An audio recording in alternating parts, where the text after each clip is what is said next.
Hi guys, I'm out again, and this time I'm in the village of Cresswell in Northumberland, and I'm going to do a wild camp. But first I wanted to show you this place. There's just so much history going on, and I wanted to share that with you. This is a stable block, and it's the only thing standing. You know, that was part of the hall, Cresswell Hall, which was built in the 1820s, I believe. It stood for just over 100 years, but that was structural faults developed, so they had to pull it down, and it was pulled down in the 1930s. So that's the entrance to the stables courtyard. And over there I think you've got a couple of stables. Next to that clock tower. Amazing structure, like.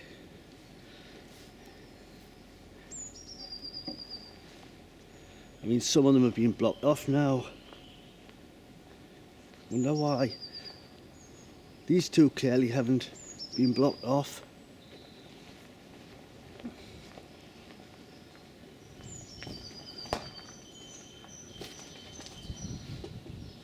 That must have been upstairs. You can see where the joists would have come out. In fact, they're still in there. They've been cut. Probably stop people climbing up and running along them because it's dangerous.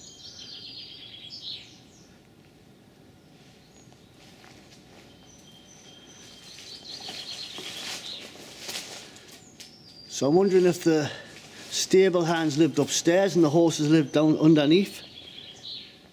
Would have been a bit smelly, living above the horses. You see the clock tower up there. I wonder if it chimed in the morning to get them all out of bed to go to work. You see, where the roof would have been, that diagonal line. Amazing. You've got a bit of a doorway there. A window.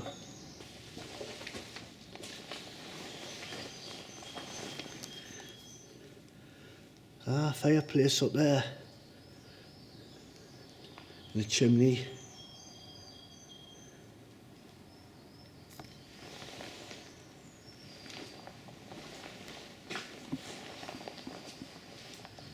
That's the upstairs. You've got a bit of a staircase here. Leading to where, I don't know.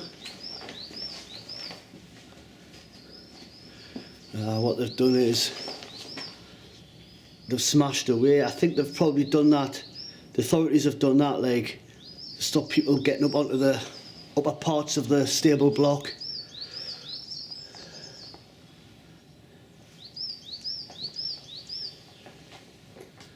And there's the clock tower. There must have been a clock face on all sides of it. It's a shame about the vandalism and the graffiti. It's everywhere.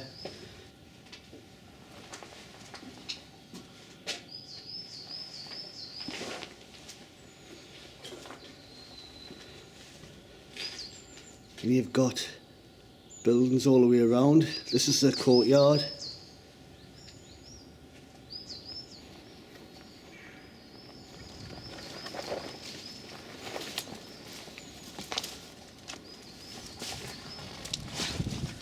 That's interesting. Got them bowl-shaped depressions in the wall. Wonder what they were for.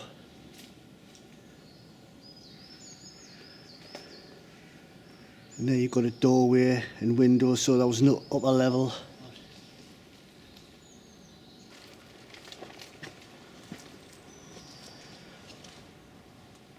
Got a bit of a small room here, and that's interesting. That window looks like an arrow slot. It's possibly designed that way. I mean, when this was built in the 1820s, I mean, there was no threat from invaders or anything. So that's been built in the style of a much earlier period.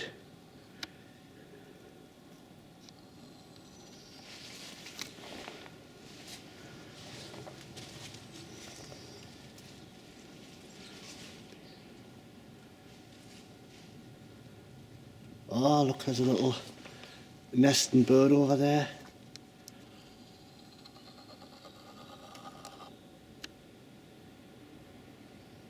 One of the joists looks like a little tit.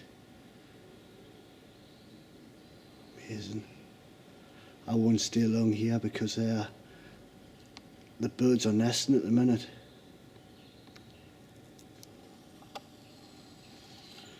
But you've got the original lintel across the top of that window.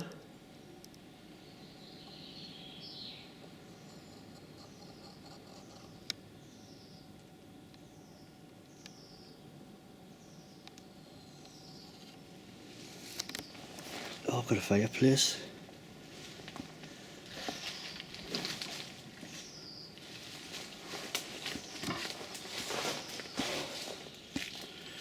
Which looks like it's a double fireplace because it goes right through there.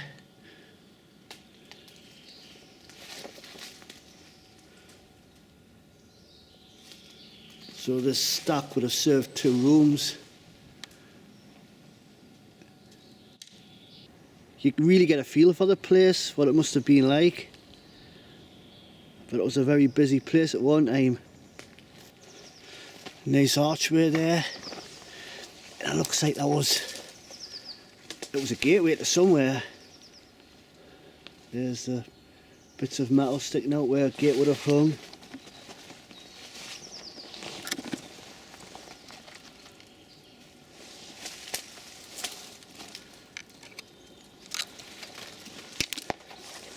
This was a little building, I think, on the corner of the stable block. You've got a screen wall which joins at the corner of the stable block and would have linked to the hall. And over there, it's a very interesting structure, that, like.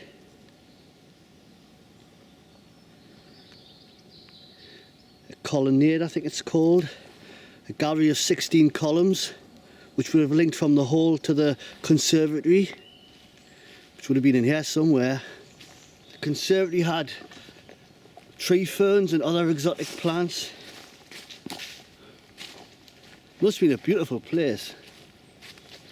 They even had a miniature railway, which went to the remains of a sperm whale, which was found beached between Cresswell and Linemouth in 1822, and they mounted the bones on a stone plinth, and you get on the miniature railway and drive to it and view it. So it was quite a novelty feature, that, like.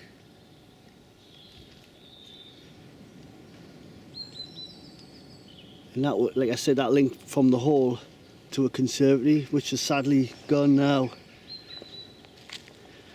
And that's grade 2 listed, so it can't be destroyed or pulled down by anybody. Which, when you think about it, you know, that should be kept for future generations. They don't build things like that anymore. And I wonder what its purpose was, apart from, well, it's part of some clever landscaping. You know, the Victorians loved their gardens and their landscaping. And they must have paid somebody a lot of money. I suppose it was a status symbol as well, of, like, you know, how grand my home is. Whole thing's falling to bits, isn't it? You've got stones on the floor.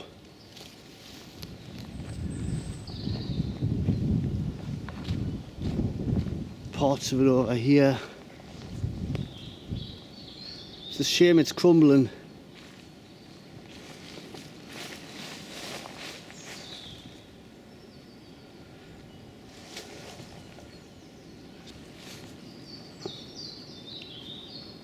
And as you come around here, you get quite a lovely view of it.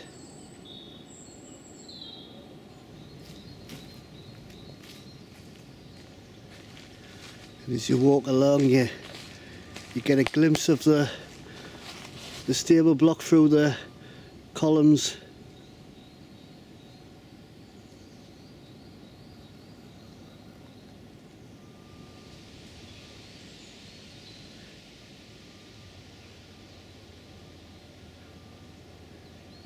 You've got an entrance here.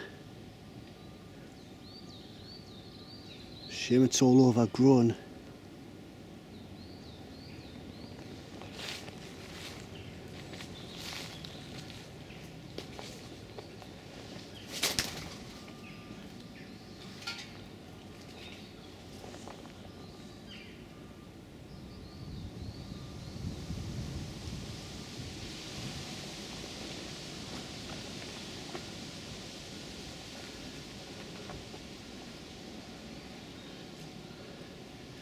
You can see where the veins are coming through, and I would have thought, you know, the veins growing through is going to dislodge them bricks, those large stone slabs.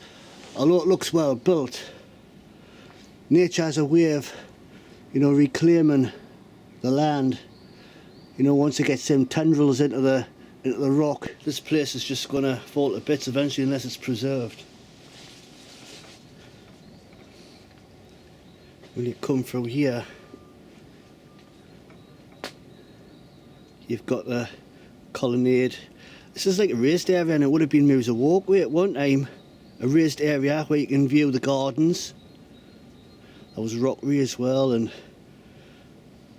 I'll try and get some pictures and include them into the video because it's really interesting.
So that's Cresswell Tower, and that was built by the Cresswell family in the 15th century to defend against the Border Reivers. In the 18th century, I think it was around 1750, there was a mansion house built on the side here, and that was a doorway in. Blocked off now, like.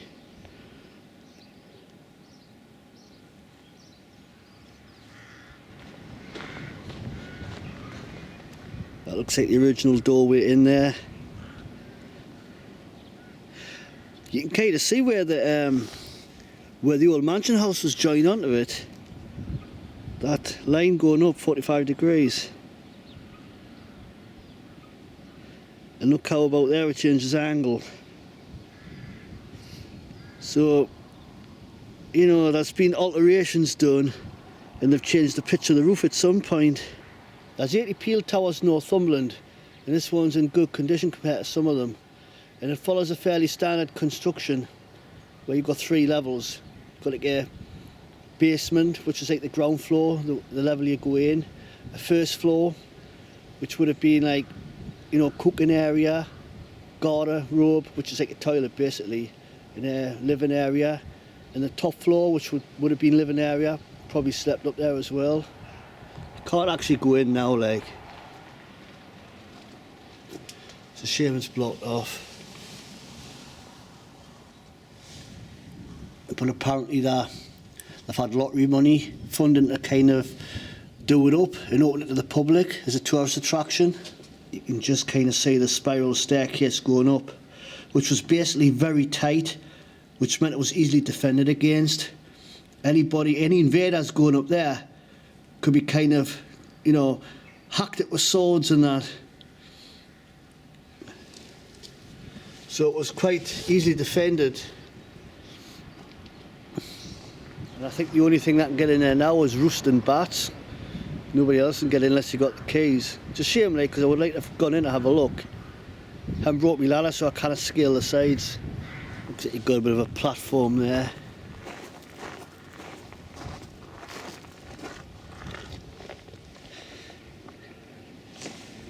And you can kind of see over the wall, and that's the village of Cresswell in the sea, the North Sea. There was an archaeological dig done here in 2017, and they put a trench in here right next to the Pele Tower, and they found the foundations for the 18th century manor house, but also a much earlier 12th to 14th century building. So the tower, although it's 15th century, it's built on top of a much earlier building, which is really interesting. But it's not just that. They dug in the field as well, and they found Bronze Age burial kists, which is like 4,000 years old. And there were just a couple of small burials. There's no bones because the ground was that acidic, and because of the poor preservation conditions, you know, the bones would have rotted away. Or perhaps, you know, anything that was in there was taken, it was robbed, because there may have been beakers in there. But that's like, they found Bronze Age remains, but also they did field walking, and they found flints, which goes back to like Neolithic times.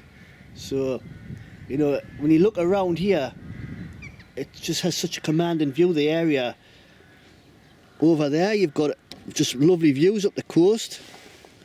Got George Bay, you know, just beautiful Northumberland at our best. And just beyond the village of Cresswell you've got the North Sea. And I'm not sure where it is, but somewhere along the coastline there's at low tide you can see tree stumps, which is the remains of a prehistoric forest. Because, you know, you have to remember, you know, during the last ice age the water level was a lot lower, and they reckon you could walk across parts of the North Sea. Maybe it's not across from here, you can walk quite a way out, but maybe it's, you know, the English Channel to France, you could walk across there. So hunter-gatherer, that's maybe why the hunter-gatherers managed to, you know, get here in the first place, unless they built boats. There's been different stages of construction here. You know, the Pele Tower, which is 15th century, like I've mentioned. You've got this wall and a door to a garden, which is, I think, a little bit later.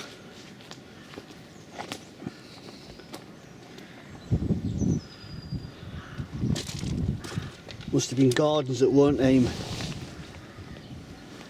Back in the day they didn't have supermarkets, Asda and Tesco and places like that. They would have had to grow their own fruit and vegetables.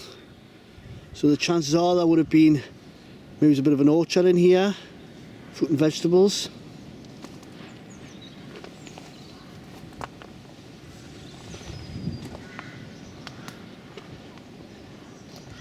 And we've got this, looks like a house, or a small cottage perhaps, built against the wall. It's nice to see them cutting back the foliage to give people access, because they are going to open this to the public at some point.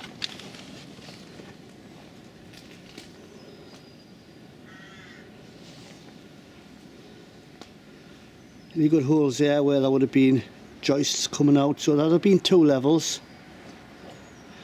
You can see the pitch of the roof going up there.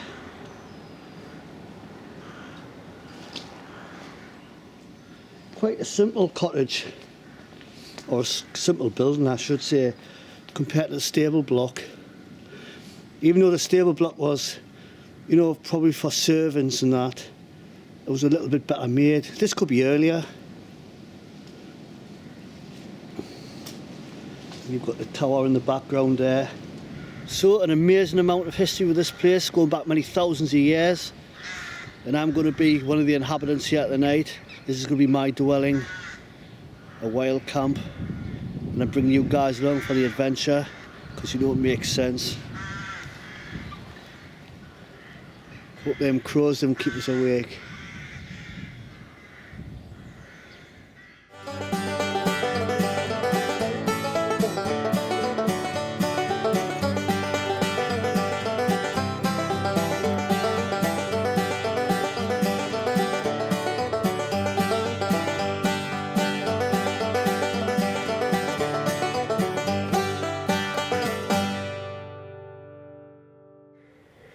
Well, it's going to be dark in an hour or so.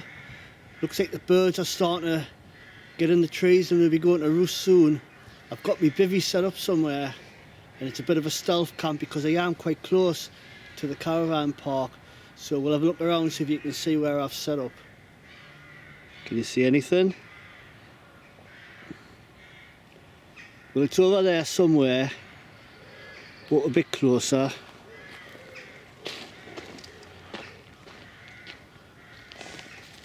See anything now? She's real hidden. Get a bit closer.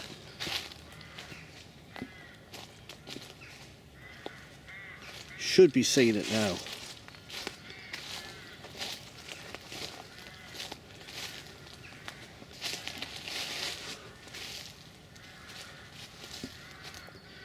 Can I get much more stealthier than that?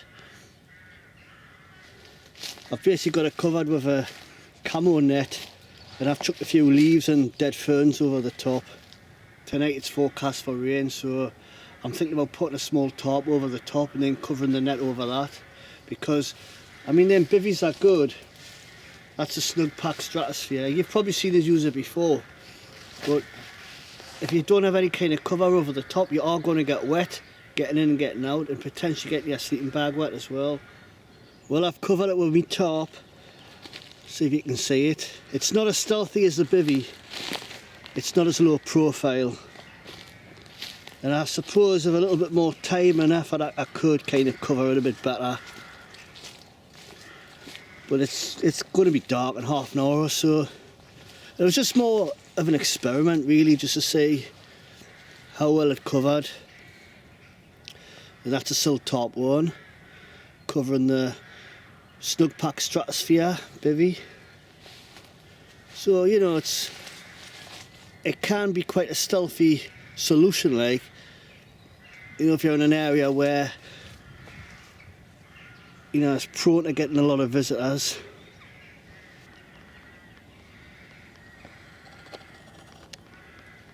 Dog walker's just come past.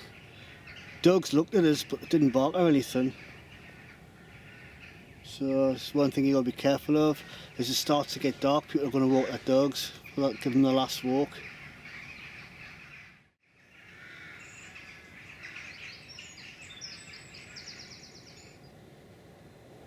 Well, I've had something to eat. I've had chicken curry and rice, but I didn't bore you with the eating. It's getting cold now, like, and I need warming up, so I'm going to have something I've never had for years. And it was a guy I saw on YouTube, Simon, a bloke in the woods. That's the name of his channel. If you're a bushcrafter, if you watch my sort of videos, you'll probably know him. Like, you know, he's got a really good channel. So instead of having a 2-in-1 coffee, I'll have a beefy drink, a hot beefy drink of Bovril, just for a change. And it's something that's quick and easy. I'll put 1/3 of a stock cube in because it's just a small cup, this, like. They're just like OXO cubes, basically. In fact, you probably do the same thing with an OXO. But I think it's better than a coffee because you get a bit of nourishment as well. And it's not going to keep you up most of the night going to the toilet. Because coffee's a diuretic. And I like to put a sprinkling of pepper in, just a little bit. Still waiting for the water to boil. And just a pinch of salt.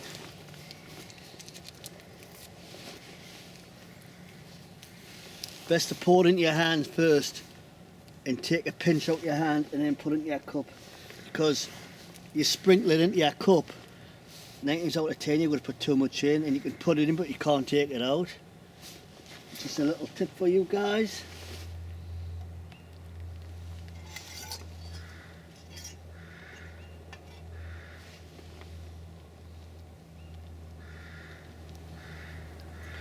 And I can already smell the hot meaty goodness.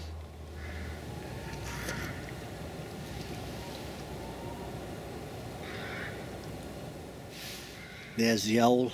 Did you hear him?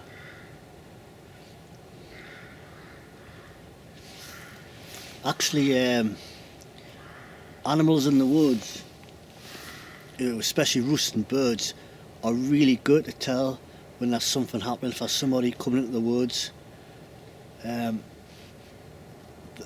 easily disturbed. Pheasants are the same. But you know, if you're sitting quietly in the woods, you can hear everything. Yes, to say this place is haunted, as the ghosts of Vikings have been seen, which isn't hardly surprising because we're right next to the North Sea, and the Vikings would have come up the coast raping and pillaging. But there's also the ghost of the White Lady. A ghost is often seen around the village of Cresswell, and actually from the tower itself, from the top looking out to sea, looking towards Denmark for a Danish prince who she was due to marry. But I'll tell you the story, I'll not spoil it for you.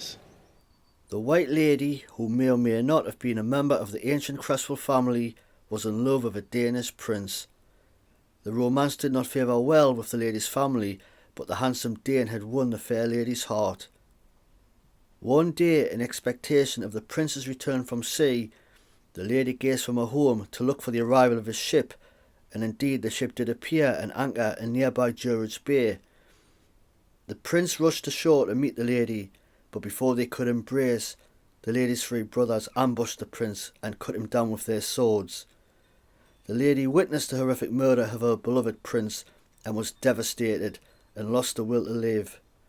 She eventually died of starvation, and is said her ghost still haunts Cresswell Tower to this day.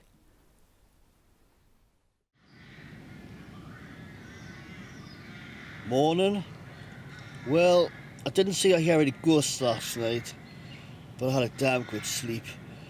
It rained most of the night actually, so I'm pleased I had the top over the top. The bivvy on its own is great, but when it's raining you've got to have it zipped right up, you know, and it might be a little bit too enclosed for some people. It's not really enclosed for me, to be honest with you, but for my style of camping, I do like to lie with it open, you know, and have that kind of room, because I'm used to lying under the top in the British Army bivvy anyway. So having the top, I slept with this open, and this, you know, I had the freedom to kind of like pull the top back and have a look and see what was going on. Even though it was raining, I wasn't going to get wet, and I think this isn't going to work in the hills. You know, how are you going to attach the ridge like the trees if there's no trees? You can use hiking poles, but I think for camping in the hills with the bivvy in the top setup, the potential for wind and instability, it's not going to be very stable, it's going to blow around, you know, and you're going to have to carry hiking poles at least to try and, you know, have some kind of support for the ridge line.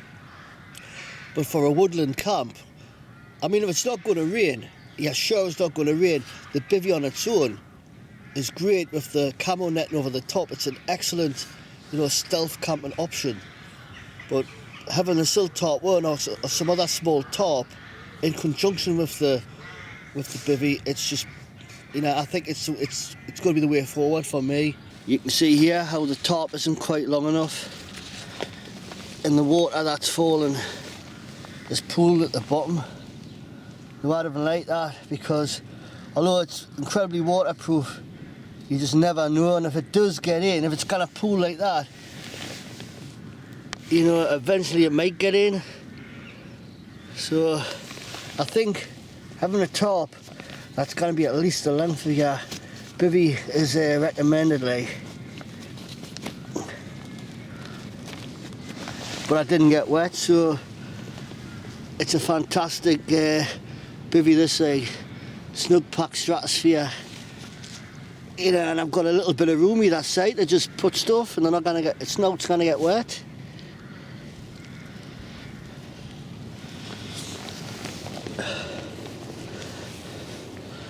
I'll just give you a quick look at my setup, like, before I get packed up. I'm using toggles. I'm a big believer in toggles now. They're just handmade from wood. Wooden toggles with Prusik loops. And I'm using a trucker's hitch at that side. That was what gives me tension. I'm using a Siberian hitch on the other side. And this side, the trucker's hitch with a slippery half hitch, which is quick release. Other side, Siberian hitch. I'll not pull it all the way, it'll come out. And I don't know if I've told this before, but this cordage, it's from a retractable dog lead. After a couple of years, the spring goes in them and you get, like, I don't know, I think it's 5 or 6 metres of good cordage, nice and strong. Ideal for a tarp ridge line. This is where I did my cooking. A little bit of a stove going on there. I just used the buddy burners on top of that little stone, so I'm not burning the earth and leaving lots of mess. And that's my little pot stand, just made out of 3 pieces of wire. And the good thing about this is it just folds up.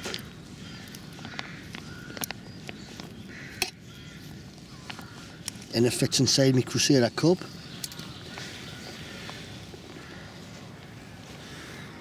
Yeah, it's been a nice camp. So what I'll do now is I'll just get packed away. Quick look at my setup there. Cresswell Tower. A nice place to come wild camping.